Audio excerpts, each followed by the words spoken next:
Hello बच्चों, let's read this question and the question says that the quadrilateral formed by joining the midpoints of the sides of a quadrilateral PQRS taken in order is a rectangle if. Now let's see the options. Option A, PQRS is a rectangle. Option B, PQRS is a parallelogram. Option C, diagonals of PQRS are perpendicular. And option D, diagonals of PQRS are equal. तो आइए अब इस question को यहाँ पर हम solve कर लेते हैं। इस क्वेश्चन में हमसे कहा गया है कि जो क्वाड्रिलेटरल हैं जो कि फॉर्म होंगे bye joining the mid points of the sides of a quadrilateral PQRS। तो इसमें हमें PQRS में क्या कंडीशन लगानी है ताकि हमारा जो मिड पॉइंट्स को ज्वाइन करके क्वाड्रिलेटरल बने वो एक रेक्टेंगल हो, ये हमें यहाँ पर बताना है। तो यहाँ पर हम की कॉन्सेप्ट यूज़ करेंगे, कॉन्सेप्ट दैट इन रेक्टेंगल। तो रेक्टेंगल में हमारे पास क्या होता है, ऑल वर्टेक्स एंगल। तो हमारे पास जो वर्टेक्स एंगल होते हैं वो इक्वल होते हैं, आर इक्वल, एक तो वो क्या होंगे, इक्वल होंगे एंड परपेंडिकुलर होंगे, या फिर हम कहें कि are equal and 90 degree each. वो सभी क्या होंगे, 90 डिग्री के होंगे हमारे पास। तो हमारे पास जो रेक्टेंगल होता है उसमें सभी वर्टेक्स एंगल एक तो इक्वल होते हैं, या फिर हम कह सकते हैं कि वो सभी 90 डिग्री के होते हैं। तो यहाँ से अब अगर हम एक क्वाड्रिलेटरल लें PQRS, ये हमारे पास एक क्वाड्रिलेटरल है, यहाँ पर इसे हम मान लेंगे P, ये होगा Q, यहाँ पर ये R और ये S। तो PQ पर हम इसका PQ का मिड पॉइंट ले लेते हैं A, QR का मिड पॉइंट ले लेते हैं B, और SRS का मिड पॉइंट ले लेते हैं C, और SP का मिड पॉइंट ले लेते हैं D। तो अब अगर हम इन्हें ज्वाइन कर दें इस तरह से यहाँ पर, तो यहाँ पर इन्हें ज्वाइन करने के बाद जो हमारे पास क्वाड्रिलेटरल बनेगा, हमें बताना है कि वो रेक्टेंगल किस कंडीशन में होगा।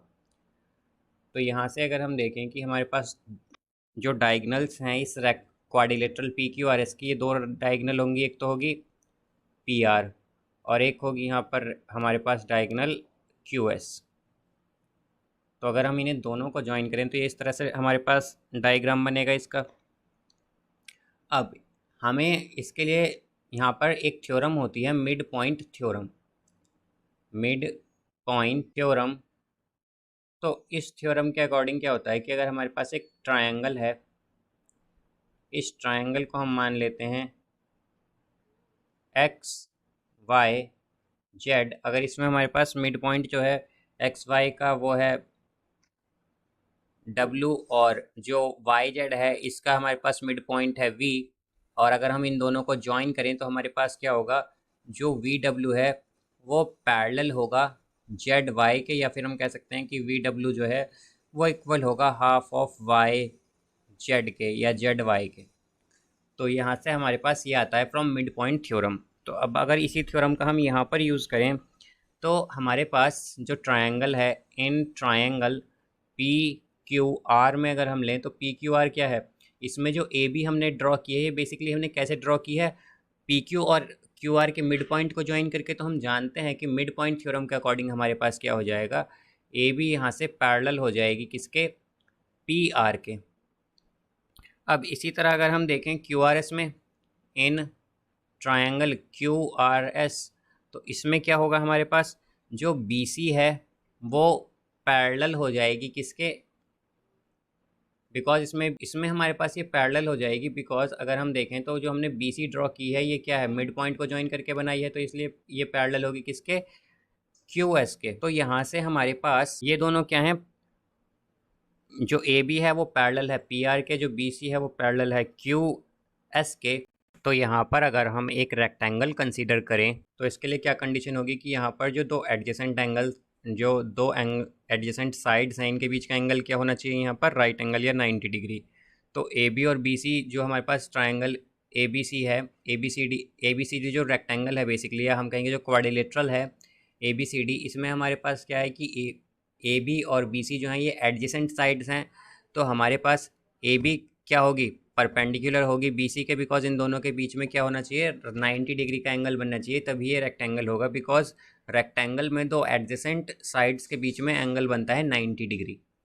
तो अगर हमारे पास इन दोनों के बीच में एंगल 90 डिग्री है तो हम क्या कह सकते हैं, बिकॉज ए बी किसके पैरेलल है, पी आर के, और बी सी किसके पैरेलल है, क्यू एस के। तो हम कह सकते हैं कि जो पी आर है ये भी किसके परपेंडिकुलर होनी चाहिए, क्यू एस के परपेंडिकुलर होनी चाहिए, या 90 डिग्री का एंगल बनना चाहिए इनके बीच में भी।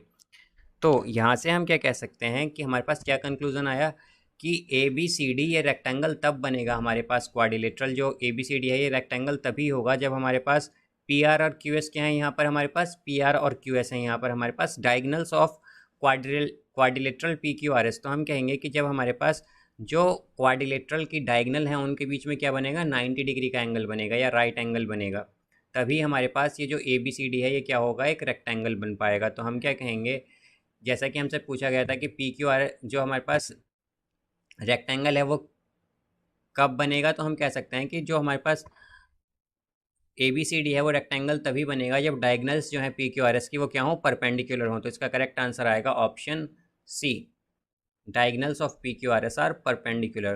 So I hope you understood it well. Best of luck. Thank you.